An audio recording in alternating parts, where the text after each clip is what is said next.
Hey guys, 681 Shadow, and welcome to sort of a new series I'm gonna have. Um, I'll try to do these as often as possible until I get to the story, but I can't promise you that it'll be anything consistent. Thus, why I did not put it on the schedule. I did not talk about it yet. But I'm going to be giving you my live reaction to the ReZero story. I did find a place where the web novels are, and I will give my reactions and a bit of review towards the end. So, without further ado, I will start reading here. It's going to be a bit of me reading, but and I probably will put background music on this just because it's going to be pretty dry just listening to me read. But this is at the point of episode. This is the point right after episode 25. So if you have not seen episode 25 yet, or ReZero just in general, do not watch this. Do not listen to me reading about this because it will probably spoil things for you. So let's get started. Ooh, and I got water with me make sure I don't, just make sure my throat doesn't die because I just recorded the Mob Psycho review that you guys saw 2 days ago. So let's begin. In the swaying dragon carriage, Rem was only thinking of him. His name suddenly appearing in her mind, Rem softly lifted her face and narrowed her eyes against the bright radiance of the sun. Of course she's thinking. Of course she's thinking about Subaru. Of course she is. To Rem, best waifu right there. She gazed at the entourage of dragging carriages ahead. Inside of them are the wounded soldiers of the battle with the white whale.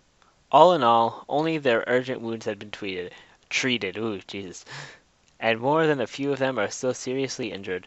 Yet even in their pain, the corners of their lips showed only the sense of accomplishment for having fulfilled a long-cherished dream.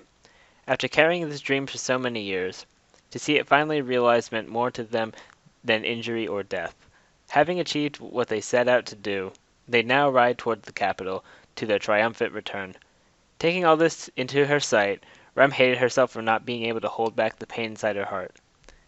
Then Crush says, "You look anxious, Rem. Are you worse? Are you still worrying about him?" Crush-sama. Glancing towards the voice, it is Crush sitting beside Rem. Wrapped in light bandages, it is commendable how Rem revealed no sign of the seriousness her injuries, but it is impossible to conceal her depleted stamina. The fact that the fact they rode in a carriage was also because Crush didn't feel comfortable letting Rem ride a ground dragon alone in this condition, so she resolved to accompany her, at least until the capital is within their sights. Sensing Rem's unsettled look, Crush casually shrugged. Compared to this, shaking her head, he has Wilhelm, fellas, the elites of the expedition, and Ricardo's mercenary company, all there to assist him. Besides, Anastasia must have predicted this turn of events. Even if the adversary's strength is a concern, I don't think there's any reason they would lose. Even so, I can't help but selfishly worry. Still can't remove the source of anxiety, huh? When the obstacle is within you, it would be possible to improve yourself until it is overcome. But when it's about other people, it does become quite difficult.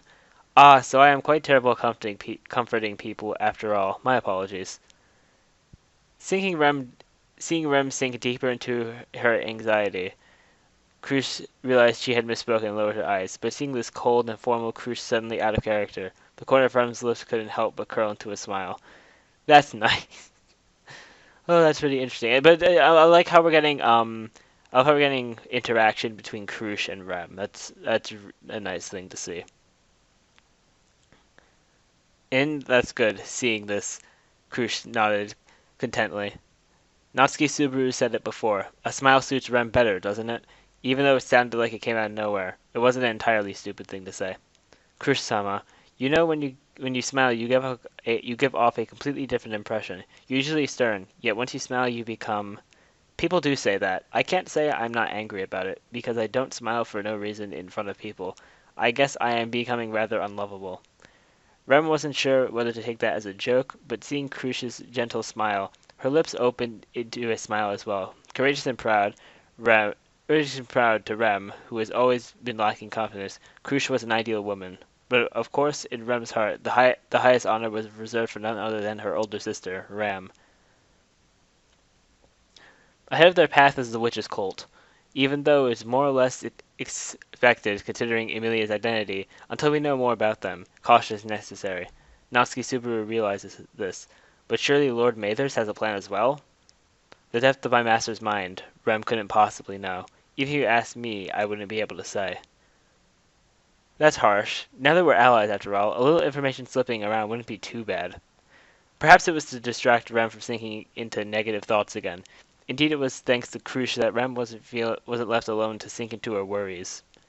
Besides, Krush made a good point. A man such as Roswell L. Mathers must have a grand plan for all this. Surely Subaru's actions were all furthering his master's goals, while at the same time he's recovering his lost reputation. Actually, with the slaying of the White Whale, his reputation has already far surpassed what it was before. Hero Natsuki Subaru. And what a hero he is after we saw episode 25. But anyways, to Rem, whose heart and future he had saved, this assessment is nothing short of accurate. Considering the bright future has yet to create, this is also more than justified. And then, to be at the side of the radiant hero, a place he can occasionally turn to make sure she was there, if only that place could hold her existence, then there was nothing else in the world Rem would wish for. With this alone, she would be content. When Subaru appears in her mind, Rem's heart is always full of turmoil. It becomes warm and perhaps calm, yet it also becomes full of pain, of anxiety, of longing and worry. To give her heart at once so much happiness and so much suffering, only Subaru could do this to her. With a smile carved upon her lips, Rem's thoughts turned to her future, her and Subaru's future. Wow. Yeah, Rem has had so much character development, and I really like that because even though she's not really supposed to be the main person, like Emilia is supposed to be the main girl of the series, but Rem is getting so much more character development. I really like that. Stealing a glance at the side of Rem's face, Krush extended a sigh of relief.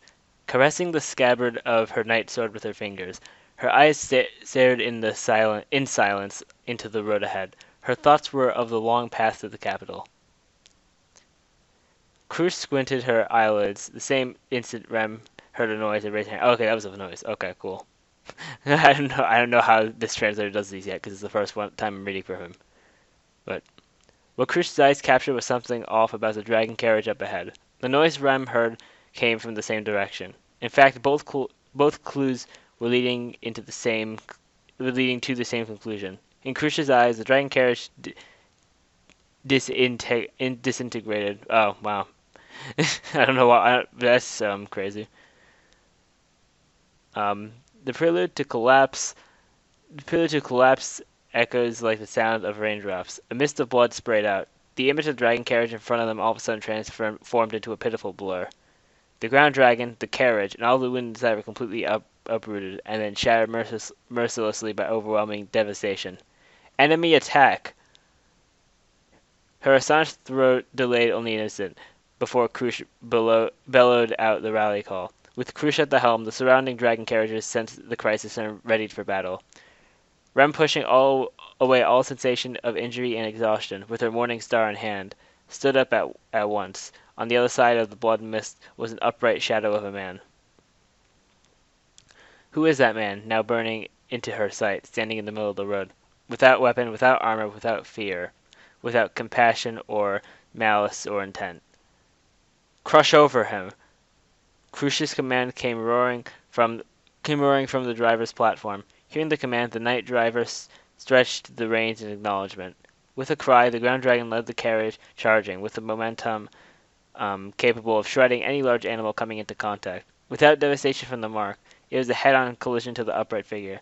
The man showed no intention of moving, and just like that, the two objects touched, a slender body about to be ripped to shreds by the Krush-sama.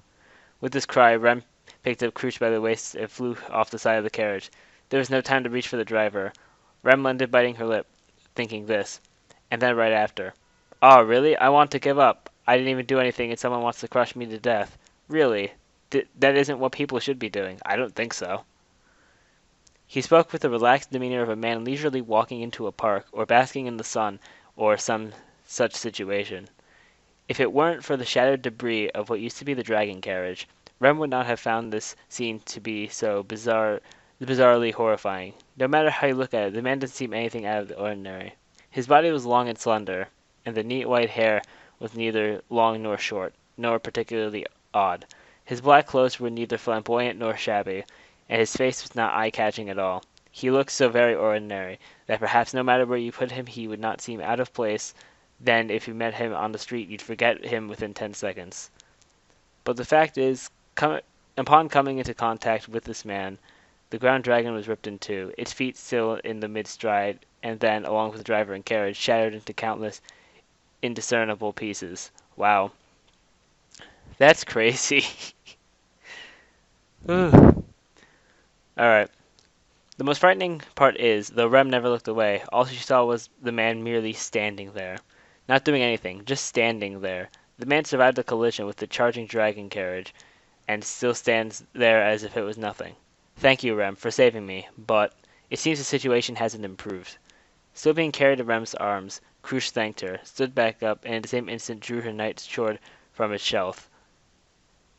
For the night driver who followed her order as a result was shattered into 1,000 pieces. Crush felt the pain in her heart and narrowed her eyelids. To so cruelly murder my subject, do not think this will end so easily. Who are you?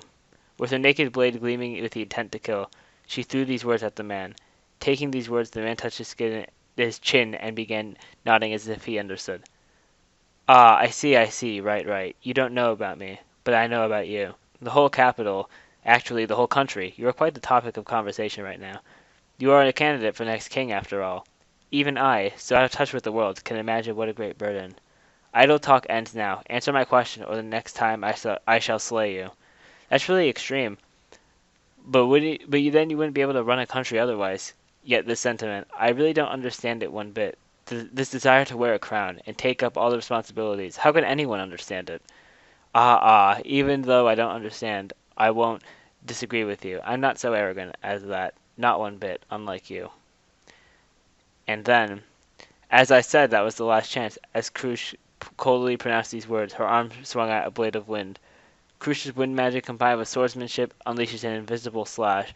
Renowned as the 100-Men Colt, it is a powerful, ultra-long-range slash that can sever a man's body without him even knowing where it came from, or who. Wow. So there's the explanation we can get on that, because we just saw it in the anime. I didn't really get much of an explanation on it. But just to take a sip of water here, haven't drank any water in the 13 minutes that we've been recording. Alright. So now, back then, when the Mob Beast's Great Rabbit appeared in the plains of the Karsten County, she slew all the Mob Beasts under the Great Rabbit's command in her first ever battle. And it was that time onward, Count Crush Karsten earned the name 100-Men Colt. Even though the white whale's adamant skin was opened by this blade, it had played no small part in bringing down the colossal Mob Beast. Compared to the white whale, the small, frail body could not possibly withstand. Yet, attacking someone while they're still talking, just where are your manners? Head tilted as if flaunting how his body took no damage, the man just stood there. His existence was utterly unaffected by a slash that could rend even the white whale's armor. This man's body, no, even his clothes were unscathed. He did not defend the attack, rather. It was something wholly different and unknown. Crush could not help but hold her breath and Rem's frozen place, after witnessing something so far outside the realm of understanding. In front of them, the man sighed for the first time. You know, with a tone lowered by displeasure, I was talking. Wasn't I talking just now? And then you interrupted me. Isn't that a bit impolite? Don't you think that was wrong? I have a right to speak, even though I don't want to have to point this out. But not to interrupt people when they're speaking. Isn't that common social decency? You're free to talk, listen or not listen. I won't bother you about that. But just what are you trying to do by not letting me talk? As he ranted, the man occasionally stomped on the ground with a displeased expression on his face, and like this he pointed his finger at those two in front of him, both now eerily speechless. Now you're quiet. What is this? You're listening. You were listening, right?